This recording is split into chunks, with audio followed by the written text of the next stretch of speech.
I got this email. Hello, Mr. Fishoff. Now, I don't know, when people say Mr. Fishoff, I'm still looking for my father.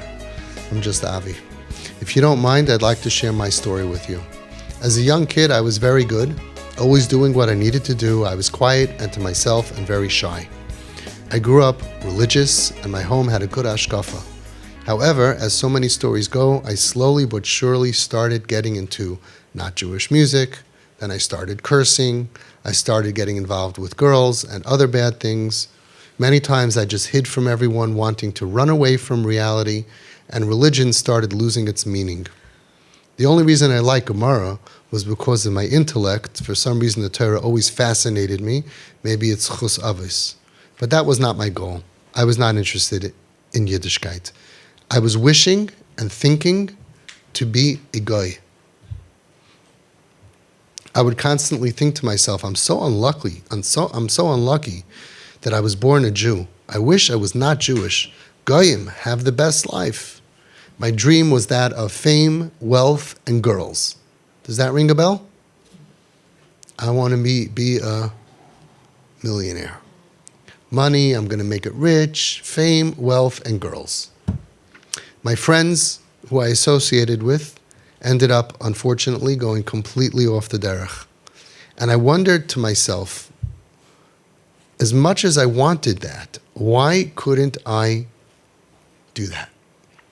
Finally, I realized it was because of my parents. I saw the great love that they had for me, and everything else in comparison was worthless. In fact, one time, my sibling caught me doing something very wrong and told my mom. And my mother said, my son would never do such a thing. I'm sure it was just a mistake. These things happen.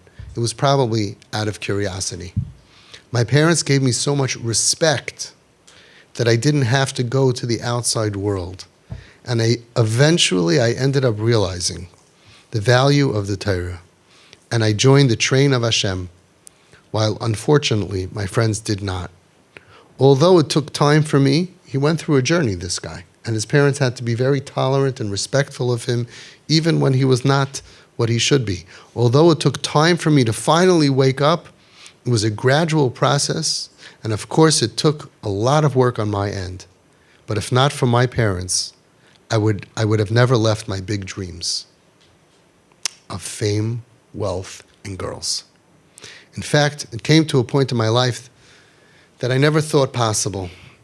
Now I could say, if someone were to offer me a day off to do any avera, any sin, and it wouldn't be recorded in Shemayim, I wouldn't take the offer. My father and mother showered me with such great love and respect, and it saved me from going to the very, very low places which I desired greatly. He's being so honest. I desired it, and I could have, and I still didn't go. My parents would even trust me with certain things which gave me a feeling of great value. Baruch Hashem. I finally realized how true all of this is after listening to your clips. I know every word that you say is true because I lived it. And I know that my cousin who went way off was constantly in fights with his parents, getting screamed at, bashed, and humiliated. It's funny, my friends always wonder now, where do I get my confidence to take on anything I set my mind to? Everyone in my circle knows if they need something to get done, they ask me. But I recognize that it's my parents that are mostly responsible for that feeling of self-esteem. Even when it comes to very difficult and deep learning, where most people don't even try, that's where I really, really try, and I give my full effort, and I succeed. The way I live now, I have the ability to constantly inspire others, and I always try to see their beauty, for at the end of the day, we are all beautiful. The question is just if you can see it. I was always looking to be recognized, but I eventually realized my home is the world I want to be a part of. This is where I hold value, so this is where I want to be. Thank you, Mr. Fishoff. So when we talk about the power of parents, you don't have to wait till your kid is on a roof. This is what every single kid needs to feel from the moment they're born. This tremendous power that you have to control them through influence, through boosting them, that no matter what they're going to go through, people say, oh, look, it didn't work. It's a process. Kids go through stuff. Kids get abused, kids get hurt, kids have taivas, kids end up with an iPhone, or in these days, everybody has access to everything. And you could have two kids that both end up in the same situation, that they could lose everything, and they really have taiva, which is normal, and they really want fame, wealth, and girls, which is normal. And you know what's not normal? Turning your back on all of that to sit and learn Gemara. That's superhuman. What gave him the ability, instead of being human, to become superhuman? My parents. My parents that gave me great love. My parents that gave me respect when I didn't deserve it. My parents that when they heard bad things about me said, no, he's good, it can't be. They weren't in denial. They would just dan l'kav schus and make him feel like we didn't lose our respect for you. Can you imagine? Every kid is going to face nisyonos. Every single kid is going to face challenges.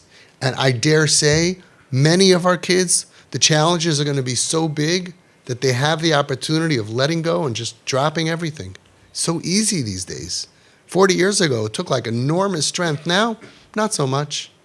Not so much. You have your phone that pulls you away from this world.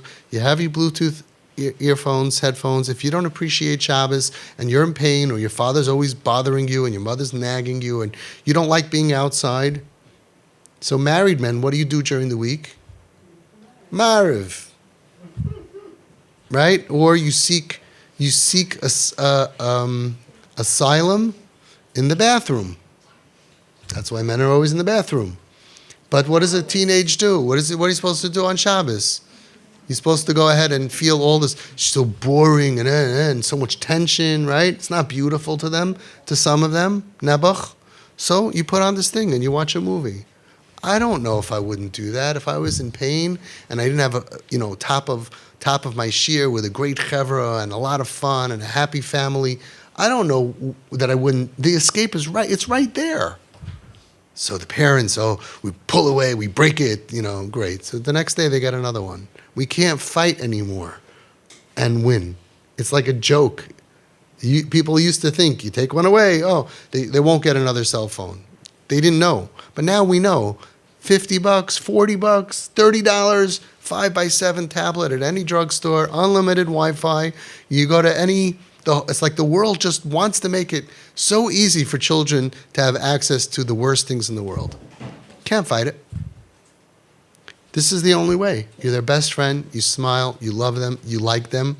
And when they struggle, that's when they need it even more. So you got to use your power from the minute that they're born. And every step of the way, don't fall asleep. Every kid who you think they're on autopilot, they're fine. You don't know what's going to be in 5 years from now. You need so much credit. Invest in them.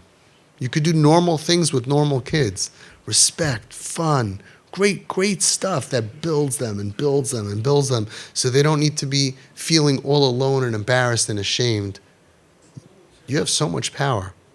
And even when they're so far away, the difference between from and not from for this boy was mom and dad. The difference between life and death for a lot of our kids is mom and dad.